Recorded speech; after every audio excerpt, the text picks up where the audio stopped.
মনের যদি সৎ ইচ্ছে নিয়ে যদি আপনারা এই ক্রিয়াটি করতে পারেন তাহলে অতি অবশ্যই আপনাদের মনস্কামনা পূরণ হতে বাধ্য। যাকে আপনি সকাল সন্ধে কোনো একটা বিপদে পড়লেই যার দেবী বা দেবতার নামটা আপনি মনে মনে বলেন, সেই দেবী বা দেবতা অর্থাৎ যে আপনার আরাধ্য দেবী বা দেবতা তার উদ্দেশ্য করে আপনার যে উইশটা ভালো করে লিখবেন। শুধুমাত্র ঈশ্বরকে একটি চিঠি লিখেই আপনার সমস্যার সমাধান করতে পারেন।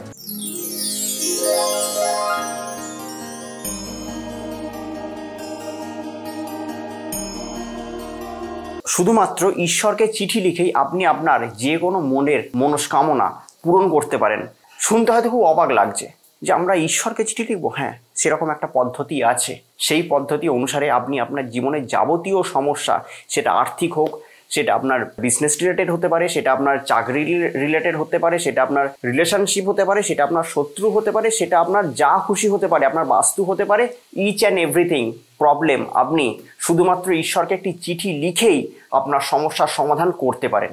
তো যাই হোক, যদি আমার চ্যানেলের নতুন ভিউয়ার্স হন তাহলে অতি অবশ্যই আমার চ্যানেলটিকে সাবস্ক্রাইব করবেন। আর যদি মনে হয় যে ভিডিওটি আপনাদেরকে উদ্বুদ্ধ করতে পারে তাহলে ভিডিওটিকে এক্ষুনি একটি লাইক করে দিন। এবার আসছে মূল প্রসঙ্গে, কি করবেন।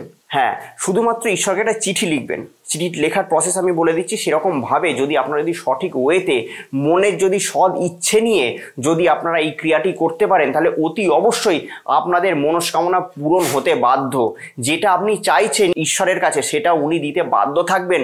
শুধুমাত্র এক্ষেত্রে কি দরকার, আপনার মনের একটা স্বচ্ছতা ভক্তি ভরে আপনি সেটি চান, সেটি আপনি অবশ্যই অ্যাচিভ করতে পারেন এবং সেটা করতে পারেন শুধুমাত্র একটি চিঠি লিখে। হ্যাঁ, এবার কি করতে হবে, এটিকে শুরু করতে হবে যে কোনো শনিবার কিংবা মঙ্গলবার। যে কোনো শনিবার কিংবা মঙ্গলবার একটা A4 সাইজের একটা পেপার আপনারা কিনে আনবেন।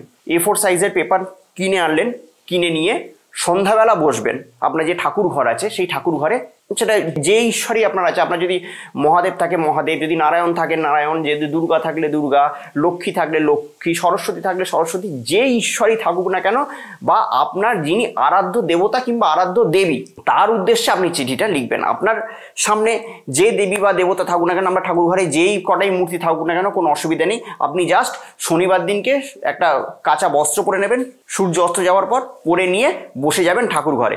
বসে গিয়ে A4 সাইজের পেপারটাকে সামনে রাখবেন আর একটা লাল পেন রাখবেন। এবার কি করবেন, আর কি কি জিনিস আপনি সংগ্রহ করে রাখবেন, একটু অষ্টগন্ধা, একটু কুমকুম, আর একটু সিঁদুর, আর একটু হলুদ করে ওই তিনটে জিনিসকে দিয়ে নিজের যে রিং ফিঙ্গার আছে না, রিং ফিঙ্গার দিয়ে ভালো করে ওটাকে পেস্ট করবেন। পেস্ট করা হয়ে গেল। পেস্ট করার পর আমাদের যে A4 সাইজের যে পেজটা আছে, A4 সাইজের পেজের ওপরের দিকে লিখবেন শ্রিং কথাটা লিখবেন। লিখে চার কোনায় চারটে স্বস্তিক চিহ্ন নিশ্চয়ই সবাই জানেন, প্রতিটা মানুষই জানেন যে স্বস্তিক চিহ্ন কেমন হয়। তবু আমার স্ক্রিনে গেল চিহ্নটা, যদি আপনারা যদি জেনে থাকেন তাহলে সেটিকে ভালো করে দেখে নিন। স্বস্তিক চিহ্ন আঁকবেন।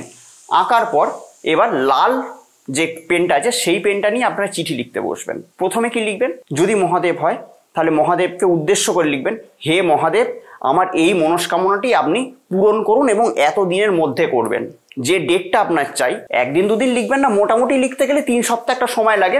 আপনার যে সময়ের মধ্যে আপনার হয়তো এতদিনের মধ্যে হয়তো কিছু একটা পয়সার দরকার, বা এতদিনের মধ্যে আপনার হয়তো জবে আপনার চান যে যাতে আপনার যাতে স্যালারি ইনক্রিমেন্ট ঘটে, কিংবা আপনার হয়তো ভালো জায়গায় যাতে পোস্টিং হয় সেরকম চান, কিংবা ব্যবসায় আপনার হয়তো ব্যবসাটা ডুবে যাচ্ছে, ব্যবসাটা যাতে একটা ভালো জায়গায় যায় সেটাকে লিখবেন। যে আপনার দেবদেবীতে তাকে উদ্দেশ্য করে লিখবেন। যদি মহাদেব হয় মহাদেব, যদি নারায়ণ হয় নারায়ণ, যদি দুর্গা হয় দুর্গা, যদি লক্ষ্মী হয় লক্ষ্মী, আপনার যিনি আরাধ্য দেবী কিংবা দেবতা তার উদ্দেশ্য করেই লিখবেন। অর্থাৎ যাকে আপনি মানেন, যে যাকে আমি কিছু বললে তিনি সেটা ফেরাতে পারবেন না, যাকে আপনি সকাল সন্ধে কোনো একটা বিপদে পড়লেই যার দেবী বা দেবতার নামটা আপনি মনে মনে বলেন, সেই দেবী বা দেবতা অর্থাৎ যে আপনার আরাধ্য দেবী বা দেবতা তার উদ্দেশ্য করে আপনার যে উইশটা ভালো করে লিখবেন। লেখা কমপ্লিট হয়ে গেল। লেখা কমপ্লিট হয়ে যাওয়ার পর কি করবেন, কাগজটাকে ফোল্ড করবেন, 4টে ভাঁজ করবেন। মনে রাখবেন 4টে ভাঁজ করার পর সেই কাগজটিকে আপনি আপনার যে ঠাকুরের আসনে রেখে দেবেন। কতদিন রাখবেন, যতদিন পর্যন্ত আপনার সেই উইশটা ফুলফিল হচ্ছে না ততদিন পর্যন্ত লাগবেন। আপনি হয়তো 21 দিন লেগেছে, 21 দিন আপনি হয়তো বলেছেন, 21 দিনের জায়গায় সেটা হয়তো হতে পারে আর কিছুদিন এক্সটেন্ড করতে পারে, হয়তো 1 মাস কিংবা 45 দিনও রাখতে পারেন। যতদিন সেটা ফুলফিল হচ্ছে না ততদিন পর্যন্ত রাখবেন। দেখবেন খুব বেশি দেরি হবে না। আপনারা যে সময়টা বলবেন না, দেখবেন সেই সময়ের আশেপাশের মধ্যে অপধারিত আপনারা ফল পাবেন। রেখে দিলেন। রেখে দেওয়ার পর একটু ঈশ্বরের ধ্যান করবেন সেদিনকে, মানে আপনার যিনি আরাধ্য দেবী বা দেবতা তাকে ধ্যান করবেন যে আমি চাইছি আমার এই উইশটা যাতে ফুলফিল হোক, এবং আপনি সেটা করে দিন। করে আপনি তার কাছে বিনয়ীভাবে চাইবেন সেই জিনিসটাকে। চাওয়ার হয়ে গেল, হওয়ার পর সেই যে কাগজটা যেরকম ছিল সেরকমই অ্যাজ ইট ইজ আপনার ঠাকুরের আসনে থাকবে। যতদিন পর্যন্ত আপনার উইশটা ফুলফিল হচ্ছে না ততদিন পর্যন্ত সেটা ওখানে থাকবে। এবার আপনার যখন উইশটা ফুলফিল হয়ে গেল, যখন হয়ে যাবে তারপরে করবেন। আপনার মনে হচ্ছে যে হ্যাঁ আর কিছুদিনের মধ্যে উইশটা ফুলফিল হয়ে যাবে, বা উইশটা ফুলফিল হতে শুরু করেছে, না উইশটা পুরোপুরি আপনার ফুলফিল হয়ে যাবে, তারপরে সেটিকে বার করবেন। বার করার পর সেটিকে আবার খুলবেন। খোলার পর তলায় একটু জায়গা তো রেখে থাকবেই, সেই জায়গায় ঈশ্বরকে ধন্যবাদ জানাবেন যে হ্যাঁ ঈশ্বর তোমাকে ধন্যবাদ যে তুমি আমার এই মনোবাঞ্ছাটি পূরণ করেছো, তোমাকে অশেষ ধন্যবাদ, সেই কথাটি লিখবেন। লেখার পর সেদিনই সেটাকে নিয়ে গিয়ে কোনো প্রবাহমান জলে ভাসিয়ে দেবেন, ব্যাস। এবার তারপরে যদি আপনার যদি অন্য কোনো উইশ থাকে তারপরেও এরকমভাবে করতে পারেন।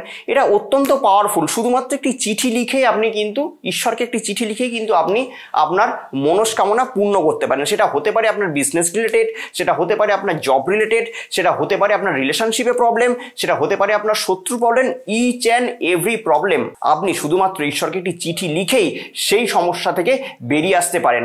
সেটা যে কোনো সমস্যা হতে পারে, সেই সমস্যাটাই আপনি শুধুমাত্র ঈশ্বরকে একটি চিঠি লিখে আপনি কিন্তু এই সমস্যার হাত থেকে কিন্তু বেরিয়ে আসতে পারেন। প্রচণ্ড পাওয়ারফুল, শক্তিশালী ক্রিয়া। আমি প্রচুর মানুষকে দিয়েছি, সবাই উপকৃত হয়েছে। তো সেরকমই একটি মজাদার এবং পাওয়ারফুল টোটকা আমি আপনাদের সঙ্গে আজকে শেয়ার করলাম। করে দেখবেন, ফল অতি অবধারিত পাবেন। শুধুমাত্র মনটাকে স্বচ্ছ রাখতে হবে, অর্থাৎ যে দেবী কিংবা দেবতার উদ্দেশ্যে আপনি ক্রিয়াটা করছেন সেই উদ্দেশ্যটাকে আপনাকে সঠিক হতে হবে, সৎ হতে হবে, তবেই কিন্তু সেই উদ্দেশ্যের জায়গাটায় আপনি যেতে পারবেন। এবং বিশ্বাস রাখতে হবে, হ্যাঁ আমি এই কাজটা করছি, হবেই, হবে না বলে না, হবেই। মনে কোনো দ্বিধা দ্বন্দ্ব নিয়েই ক্রিয়াটি করবেন না, বিশ্বাস ভরসা নিয়ে হবেই। এইটা নিয়ে যদি ক্রিয়া করেন না, কোনো ক্রিয়া কিন্তু বিফলে যায় না, আমি আপনাদেরকে বলছি। তো যাই হোক, যদি মনে হয় যে ভিডিওটি আপনাদেরকে উদ্বুদ্ধ করেছে, লাইক তো মনে হয় করে দিয়েছেন, কিন্তু বাই চান্স যদি সাবস্ক্রাইব করতে ভুলে গিয়ে থাকেন তাহলে কি করবেন, এক্ষুনি সাবস্ক্রাইব বাটনে প্রেস করে দিন। তাহলে কি হবে, আর পাশে অল নোটিফিকেশনটাকে অন করে দেবেন। তাহলে আমার চ্যানেলে আপলোড হওয়া প্রতিটি ভিডিও তড়িৎ গতিতে চলে যাবে আপনার স্মার্টফোনে, এবং প্রতিটি ভিডিও আপনি এনজয় করতে পারবেন। তো যাই হোক, আবার অন্য কোনো দিন হাজির হব এরকম কোনো মজাদার ভিডিও নিয়ে। ততদিনের জন্য অতি অবশ্যই ভালো থাকবেন, সুখে থাকবেন, এবং তার সঙ্গে সঙ্গে আশেপাশের প্রত্যেকটা মানুষকে অতি অবশ্যই ভালো রাখবেন। নমস্কার। কথা হোক রিলেশনশিপের সমস্যা, কিংবা চাকরির সমস্যা, ব্যবসার সমস্যা, শত্রুর সমস্যা, কিংবা কোনো গ্রহগত সমস্যার মধ্যে দিয়ে আমরা যাচ্ছি, তো সমস্যা যেরকম একটা শব্দ, সমাধানও কিন্তু সেরকম একটা শব্দ।